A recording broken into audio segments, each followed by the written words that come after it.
తెలంగాణ ఎన్నికల సందర్భంగా భారీగా మద్యం స్వాధీనం. ఆయా పోలీస్ స్టేషన్లో అప్పగించిన ఫ్లయింగ్ స్క్వాడ్లు. తెలంగాణ అసెంబ్లీ ఎన్నికల సందర్భంగా ఎలక్షన్ ప్రవర్తన నియమావళిని ఉల్లంఘించి పరిమితికి మించి కొనుగోలు చేసిన మద్యం తీసుకెళ్తుండగా ఎక్కడికక్కడ పోలీసులతో పాటు ఫ్లయింగ్ స్క్వాడ్ బృందాలు పట్టుకున్నాయి. వీటిని ఆయా పోలీస్ స్టేషన్లో అప్పగించి వారిపై కేసులు కూడా నమోదు చేశారు.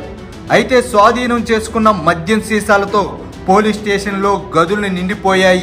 ఈ మద్యాన్ని ఎంత తొందరగా ఎక్సైజ్ డిపార్ట్మెంట్కు అప్పగిద్దామని ఆయా స్టేషన్ల పోలీసులు ఎదురు చూసే పరిస్థితి నెలకొంది. ఇప్పుడు ఖైరతాబాద్ నియోజకవర్గ పరిధిలోని Banjara Hills, Jubilee Hills, Film Nagar, Khairatabad, Panjagutta, lake police station, Narayanguda, Abids, Domalguda తదితర 11 పోలీస్ స్టేషన్ల పరిధిలో వేల లీటర్ల మద్యం స్వాధీనం చేసుకున్నారు. ఒక్క జూబిలీ హిల్స్ పోలీస్ స్టేషన్లోనే అధిక మొత్తంలో మద్యాన్ని తీసుకెళ్తుండగా 11 కేసులు నమోదు చేశారు. జూబిలీ హిల్స్ నియోజకవర్గ పరిధి కిందకు వచ్చే jubilee Hills, Film Nagar, Madhuranagar, Borabanda, Panjagutta police స్టేషన్ల పరిధిలో 1509 లీటర్ల లిక్కర్ను స్వాధీనం చేసుకుని వీరిపై కేసులు నమోదు చేశారు. అక్టోబర్ 9వ తేదీన ఎన్నికల షెడ్యూల్ విడుదల కాగా ఆ రోజు నుంచే నగదు మద్యం సరఫరాను నియంత్రించేందుకు పోలీసులు, ఎఫ్ఎస్టీ బృందాలు ప్రత్యేక తనిఖీలు చేపట్టాయి.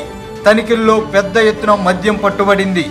ఎన్నికల సమయంలో స్వాధీనం చేసుకున్న మద్యం ఒక్కొక్క బ్రాండ్కు సంబంధించి ఒక్కొక్క సీసాను పోలీసులు సీజ్ చేసి సీల్ వేసి ఎక్సైజ్ డిపార్ట్మెంట్కు ల్యాబొరేటరీకి పంపించారు. ఉదాహరణకు 12 బీర సీసాలు ఉన్న కాటన్ స్వాధీనం చేసుకుంటే అందులో ఒక బీర సీసాను సీజ్ చేసి ఎక్సైజ్ ల్యాబొరేటరీకి పంపించారు.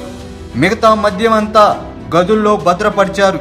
సీజ్ చేసి పంపించిన మద్యం నాటు సరుక, ఇండియన్ మేడ్ ఫారిన్ లిక్కరా అనే విషయాన్ని కెమికల్ ల్యాబ్ రిపోర్ట్ రాగానే పోలీసులు ఆ సరుకు మొత్తాన్ని డిప్యూటీ ఎక్సైజ్ కమిషనర్ వద్ద డిపాజిట్ చేస్తారు.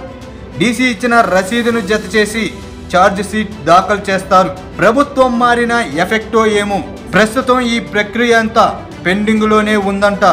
ఇంతవరకు కెమికల్ ల్యాబ్ రిపోర్ట్ పోలీసులకు అందలేదు.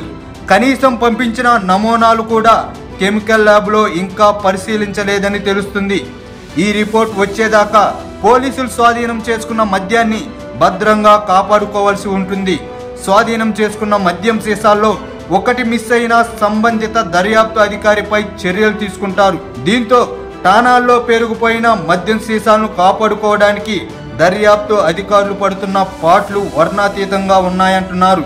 కష్టపడి స్వాధీనం చేసుకున్న మద్యాన్ని ఎక్సైజ్ డిప్యూటీ కమిషనర్కు అప్పగించేదాకా జరుగుతున్న ప్రాసెస్ అంతా ఇంతా కాదని వాపోతున్నారు పోలీసులు. మొత్తానికి పోలీసులకు ఎలక్షన్ లిక్కర్లు చుక్కలు చూపిస్తున్నాయంటున్నారు.